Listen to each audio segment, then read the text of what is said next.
Sawant from Physics Department, Shivraj College, Gadhinglaj. Friends, today I am discussing the fifth topic in your syllabus. Name of the topic is oscillation. So first, the introduction part. In introduction part, we will discuss about periodic motion. What is meant by periodic motion? What are the examples of the periodic motion? So first we define periodic motion. So the motion which repeats itself, the motion which repeats itself after equal intervals of time is called periodic motion. That is the motion which repeats itself after a definite or regular intervals of the time is called as periodic motion. Example of the uniform periodic motion, that is first one, uniform circular motion. Uniform circular motion means motion of the particle along the circumference of the circle with constant linear speed.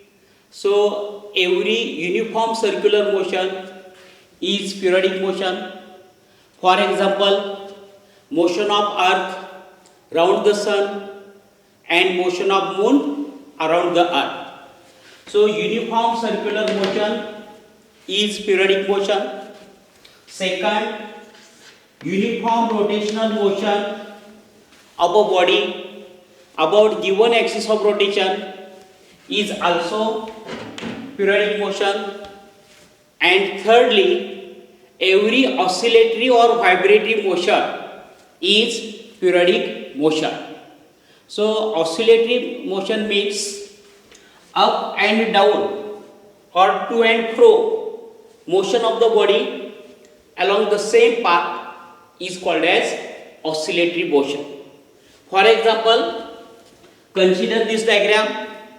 Elastic spring is suspended from the rigid support and mass M is attached to the lower end of the elastic spring.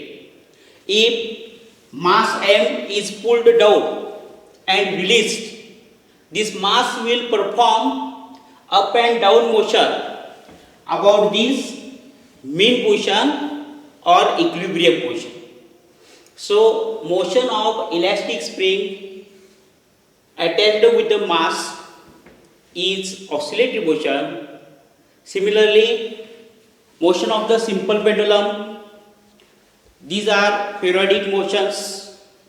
Then in periodic motion, all the quantities, that means displacement, velocity and acceleration, say displacement x, velocity v and acceleration a, they are represented by periodic functions of time. For example, I can represent displacement x equal to a sin omega t. We know that velocity is nothing but rate of change of displacement. That means derivative of displacement with respect to time, that is a omega cos omega t. So once again, acceleration, rate of change of velocity with respect to time. So derivative of velocity with respect to time, derivative of a omega cos omega t, that is minus a omega square sin omega t. So in every periodic motion, displacement, that is x, velocity v and acceleration a, they are represented by this sine and cosine function. And in the mathematics, these sine and cosine functions are known as harmonic function, and that is why the corresponding motion is called as simple harmonic motion. So short form is SHM. SHM means simple harmonic motion. Now there are two types of SHM. First one, linear simple harmonic SHM, that is linear SHM. Second, angular simple harmonic motion, that is angular SHM. Then we define linear SHM: up and down or to and fro motion of the body along the straight line. Then the motion is called linear simple harmonic motion. And if the path is in the form of arc of the circle, the motion is called angular SHM. So this is the introduction of the topic oscillation, that is all periodic motions like uniform circular motion, uniform rotational motion, oscillatory or vibratory motion are periodic motion.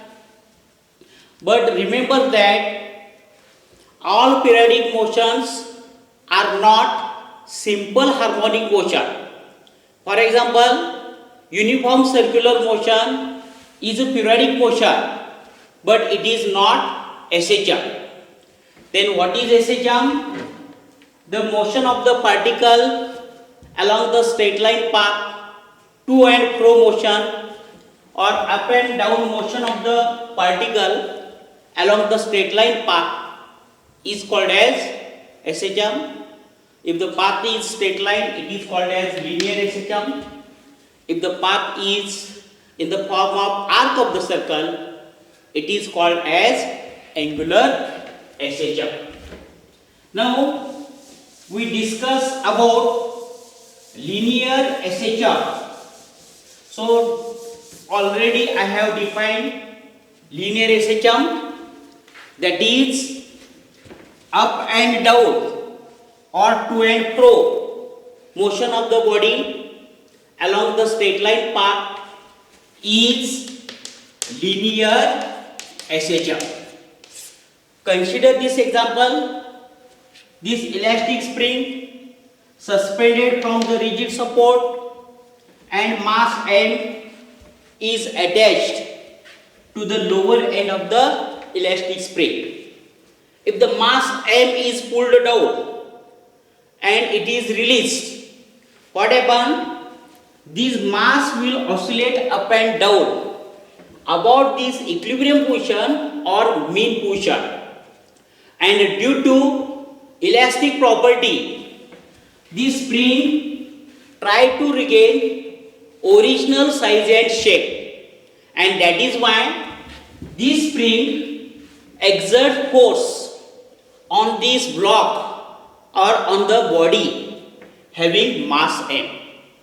Now suppose that if the spring is stretched or if the mass M it is moved through the distance x, or if the block is displaced through the distance x in the downward direction, then force acting on the spring is directed towards mean position, and magnitude of this force is directly proportional to the displacement of the body from the mean position.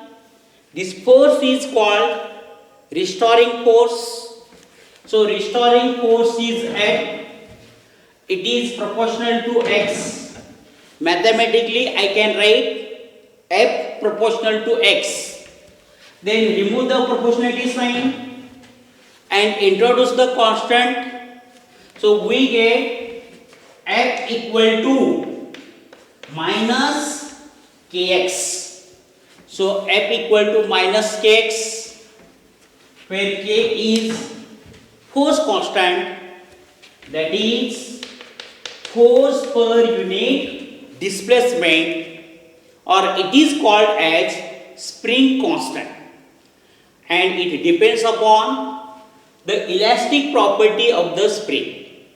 So the restoring force is given by F equal to minus kx, and negative sign indicates that the force and displacement x are oppositely directed. See here in this diagram, displacement is in the downward direction, but force is directed toward the mean position, it is in the upward direction. Now consider the second situation. If the spring is compressed, that is the block is displaced towards the left, the force is acting towards the right, that is once again the force is directed toward the main position, and we know that this force is restoring force, magnitude of force directly proportional to displacement, and a negative sign indicates that force and displacement are oppositely directed. So we define once again linear SHM, that is linear periodic motion of the body in which force and displacement are directly proportional to each other, and force and displacement are oppositely directed, is called linear SHM. So force is given by F equal to minus kx, k is force constant, that is force per unit displacement. Now SI unit of k, we know that SI unit of force, that is Newton divided by as it is SI unit of distance, that is meter. So SI unit of k becomes Newton per meter. Then in CJ system, Newton is replaced by dyne, meter is replaced by centimeter.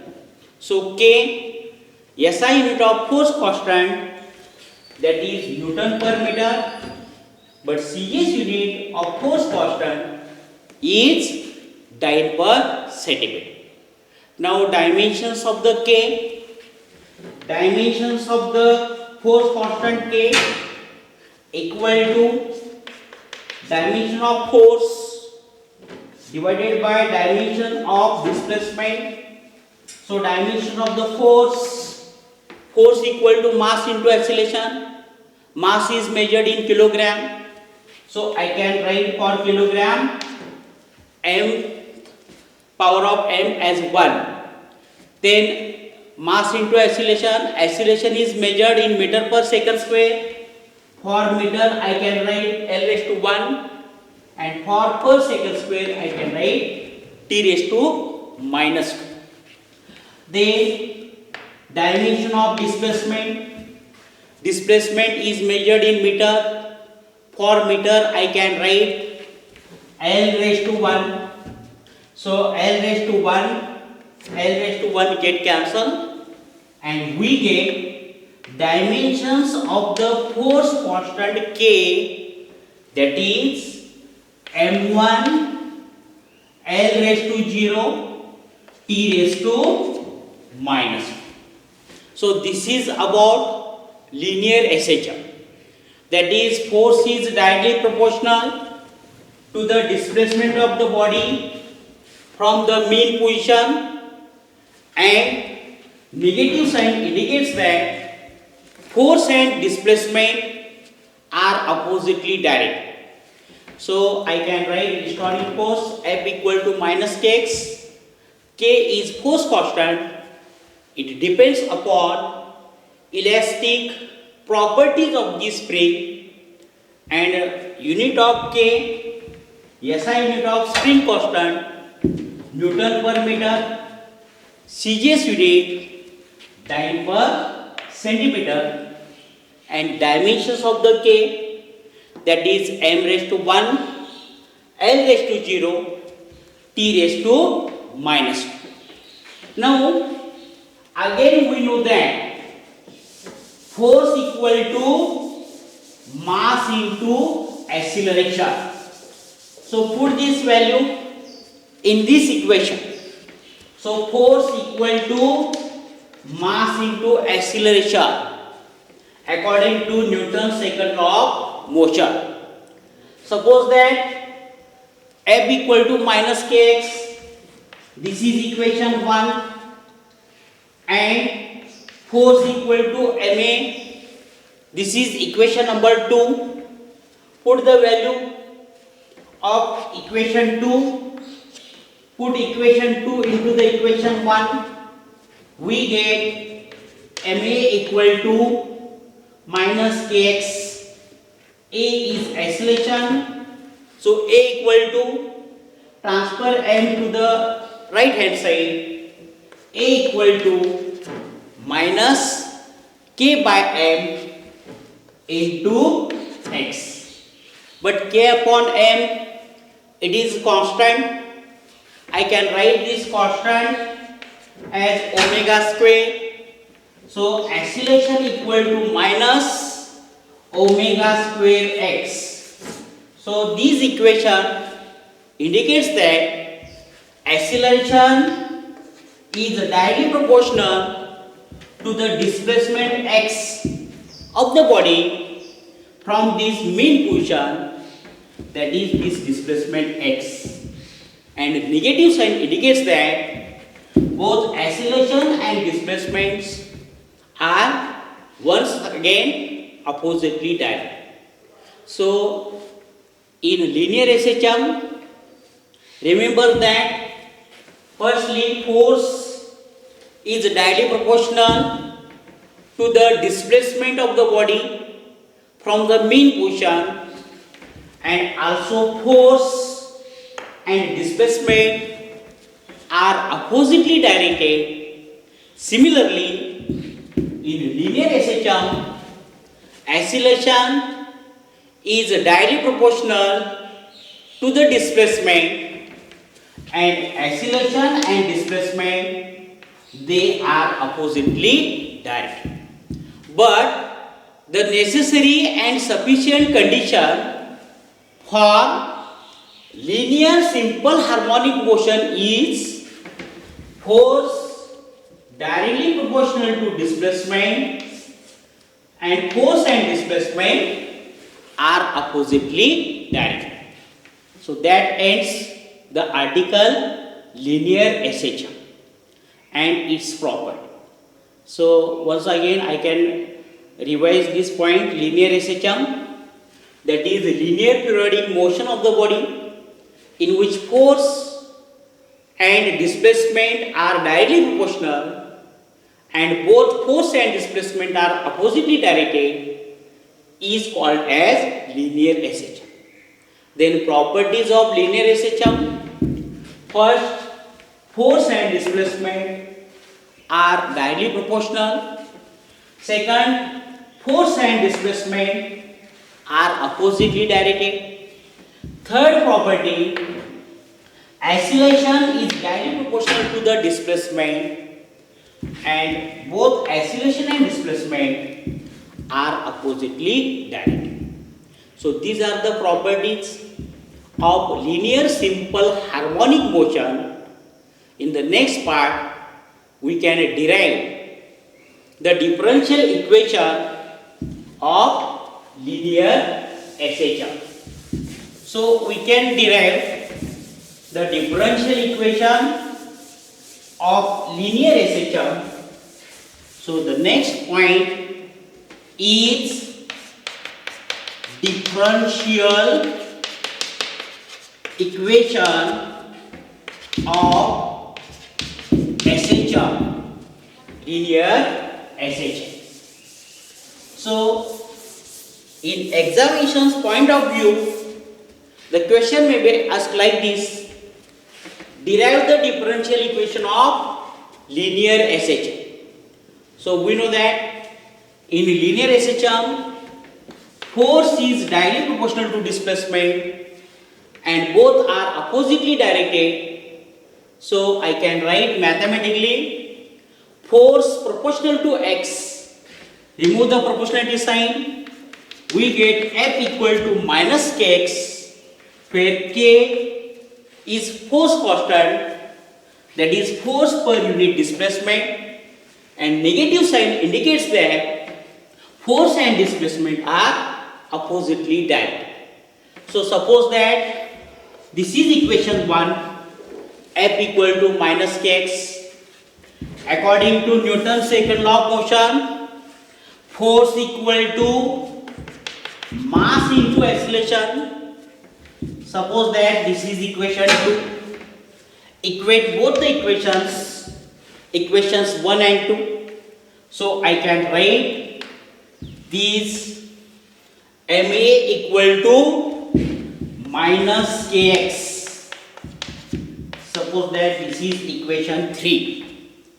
Now we know that acceleration is nothing but rate of change of velocity with respect to time.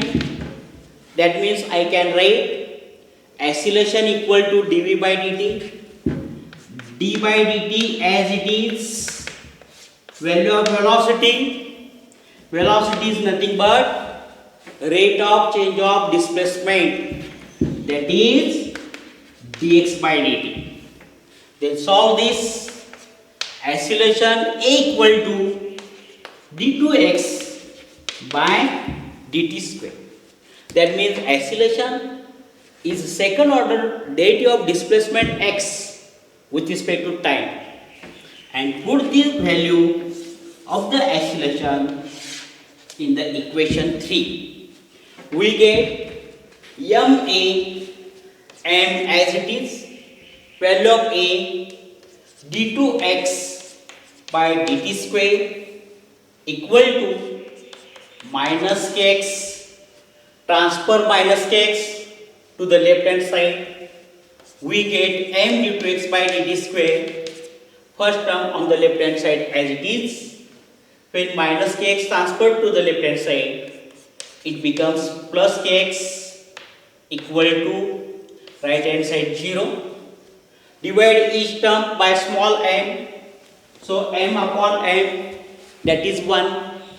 1 into d2x by dt square, that is simply d2x by dt square, plus k upon m into x equal to 0 upon m, that is 0.